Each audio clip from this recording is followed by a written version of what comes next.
You've got a highlighter in one hand and a textbook chapter in the other, and you've read this same page 3 times now. Each pass feels a little smoother than the last. The words stop snagging. By the 4th read-through, it practically glides. And that gliding feeling is exactly what convinces you you've learned it. Then you close the book, sit down to actually explain the idea out loud, and nothing comes. Not, I'm a little rusty. Nothing. That gap between how ready you felt and how ready you actually were isn't a memory problem.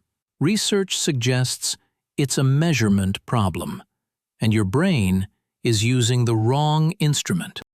Here's the trap almost nobody notices they're in. Rereading makes words feel familiar, and your brain quietly mistakes familiarity for understanding. Psychologists Nate Cornell and Robert Bjork surveyed hundreds of college students about their study habits and found something telling.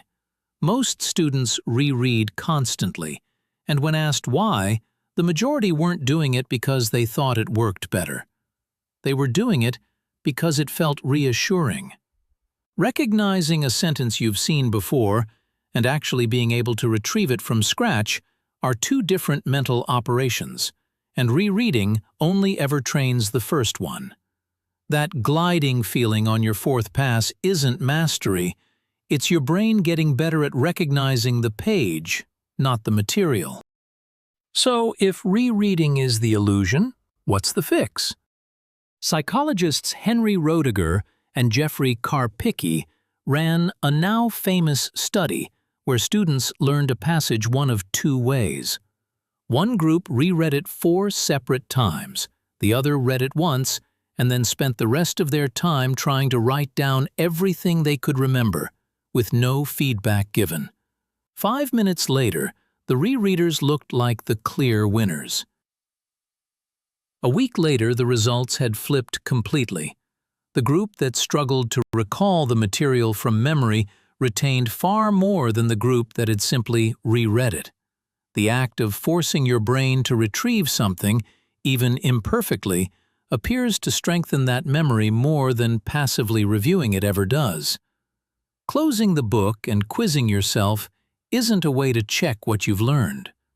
Research suggests it is the learning. Retrieval isn't the only thing making that memory stick, though. What you attach it to matters too. Decades of research on how memory gets encoded, going back to work by psychologists like David Ausubel in the 1970s, points to a simple pattern. Information that gets deliberately linked to something you already know is dramatically easier to pull back out later than information learned in isolation.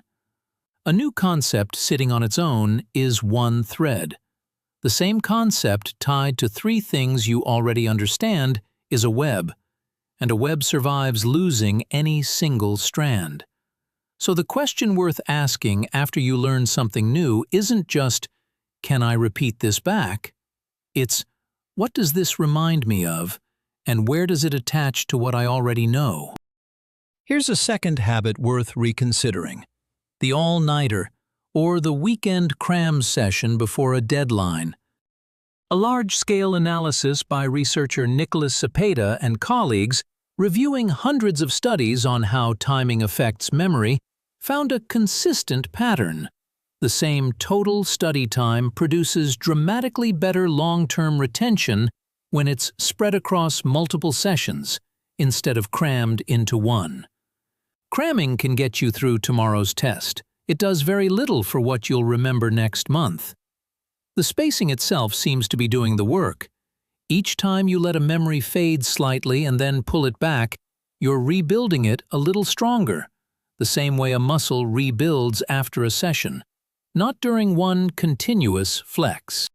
There's a third, counterintuitive one, and this one applies especially to skills, not just facts.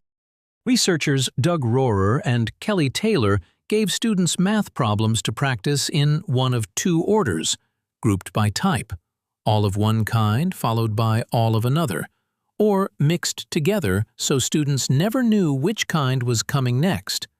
During practice, the mixed-up group performed noticeably worse, more hesitation, more mistakes. But on a test given a day later, the group that practiced the mixed, harder way scored roughly double. Blocked practice trains you to repeat a move. Interleaved practice trains you to recognize which move a new situation actually calls for, which is the part that matters once you're no longer being handed problems in a tidy, predictable order. And here's the part almost nobody accounts for. None of this finishes when you close the laptop. Sleep researchers, including UC Berkeley's Matthew Walker, have found that a meaningful share of memory consolidation happens after you stop studying, not during it. Deep sleep stabilizes what you learned that day, and REM sleep appears to help reorganize it, sometimes even surfacing a pattern or solution you couldn't see while you were awake. Pulling an all-nighter to fit in more review isn't a neutral trade. You may be cutting the exact window your brain uses to file away everything you just spent hours cramming in. Now here's a belief worth correcting directly, because it's probably shaped how you've approached every subject you've ever struggled with. The idea that you're a visual learner or an auditory learner, or that everyone has a fixed learning style that instruction should be matched to. In 2008, a team of cognitive psychologists led by Harold Pashler reviewed the entire research base behind this idea and found that essentially none of it holds up. For the theory to be true, people identified as one type of learner would need to perform meaningfully better when taught in their matching style, and worse when taught in a mismatched one. Study after study looking specifically for that pattern failed to find it. People do have preferences for how they like to receive information, but preference and performance turned out to be two different things. And chasing the right style for you may be time spent avoiding the techniques that would have actually worked, regardless of which one you think you are.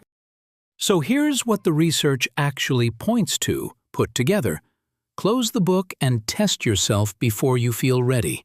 Because the struggle to recall is the mechanism, not a sign you're doing it wrong. Attach new material to something you already know instead of learning it in isolation. Spread your sessions out instead of stacking them.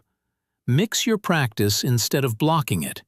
Protect the sleep that comes right after you study, because that's not downtime, that's when the filing happens. And stop hunting for your type. Every technique above works regardless of whether you think of yourself as a visual person, an auditory person, or neither. None of this is about being smarter. It's about not mistaking a comfortable study session for a productive one. So which of these has actually been slowing you down? The fourth reread that felt like progress, information you never connected to anything, the cram session that ate into your sleep, the blocked practice that never got mixed up, or years spent hunting for your learning style instead of just testing yourself? Tell me in the comments. And if this changed how you're going to study tonight, follow Own the Room for more of this.